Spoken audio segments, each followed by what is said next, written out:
Assalamualaikum warahmatullahi wabarakatuh. Pada video kali ini kami akan menjelaskan tentang analisa kadar abu dengan metode dry icing atau lebih dikenal dengan metode pengabuan kering atau pengabuan secara langsung. Berikut adalah nama anggota kelompok 3. Tujuan praktikum. Mahasiswa diharapkan dapat terampil dalam melakukan analisa kadar abu pada bahan pertanian. Bahan dan alat yang digunakan untuk analisis kadar abu dengan metode dry icing sebagai berikut. Bahan yang digunakan adalah kopi bubuk. Alat yang digunakan adalah tanur listrik, neraca analitik, oven listrik, cawan krus,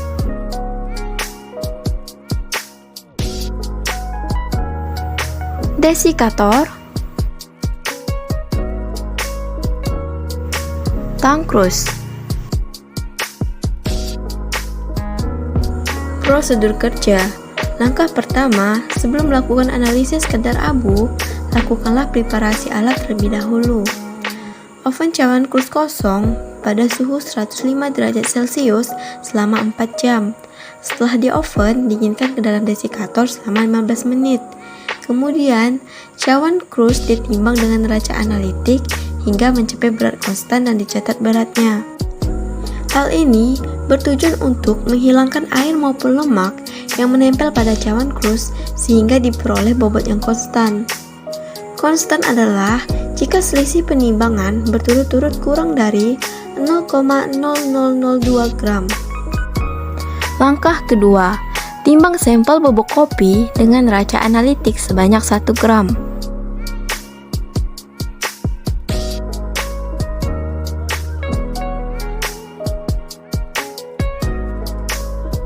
Langkah ketiga, panaskan sampel dengan menggunakan hot plate pada suhu 400 derajat Celcius hingga kopi bubuk menjadi arang selama tidak ada lagi asap yang mengepul di atasnya. Langkah keempat, masukkan krus yang berisi sampel ke dalam tanur listrik pada suhu maksimum 550 derajat Celcius selama 3 jam hingga pengabuan sempurna. Setelah 3 jam proses pengabuan dalam tanur jangan langsung dibuka dikarenakan suhu tanur yang masih tinggi sangat berbahaya, bahkan bisa terjadi ledakan. Langkah kelima, ambil krus dan masukkan ke dalam desikator selama 15 menit.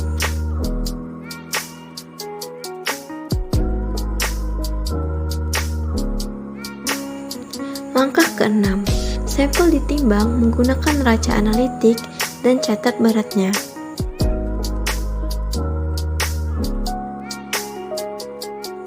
Langkah ketujuh, jika sampel belum konstan dan masih terdapat bintik-bintik hitam atau arang, lakukan pengovenan pada suhu 105 derajat Celcius selama 1 jam.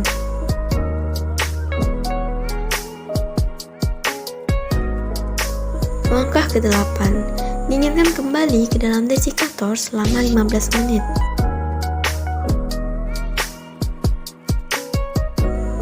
Langkah ke-9, timbang kembali sampel hingga diperoleh berat konstan dan catat beratnya.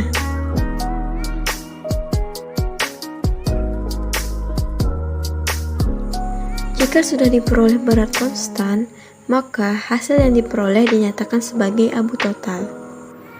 Hasil dan pembahasan. Berikut adalah tabel hasil pengamatan kadar abu dengan bubuk kopi. Selanjutnya adalah hasil perhitungan kadar abu dengan metode dry icing.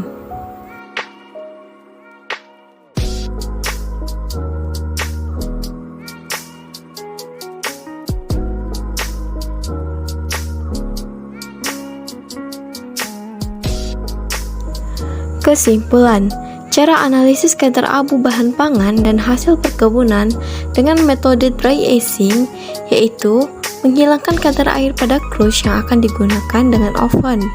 Kemudian, dinginkan dalam desikator, ditimbang, sampel bahan dimasukkan, ditimbang lagi, kemudian dikeringkan di dalam tanur, di desikator, ditimbang, dan selanjutnya dihitung kadar abu. Metode pengabuan kering dilakukan tanpa menggunakan reagen kimia tertentu, tetapi dengan menggunakan suhu tinggi yaitu sekitar 500-600 derajat Celcius. Pada praktikum ini dapat diketahui bahwa sampel bubuk kopi memiliki persentase kadar abu sebesar 3,34%. Menurut SNI, persentase kadar abu maksimal pada kopi bubuk adalah 5%. Dari data tersebut, dapat disimpulkan bahwa kadar abu total pada kopi bubuk memenuhi syarat SNI dengan kadar abu kurang dari 5%. Yang berarti proses pengolahan pada kopi bubuk tersebut dapat dikatakan baik, tidak terdapat pengotor maupun bahan-bahan lain di dalam kopi. Sekian yang dapat kami sampaikan mengenai analisis kadar abu dengan metode dry aging. Terima kasih sudah menonton video ini. Wassalamualaikum warahmatullahi wabarakatuh.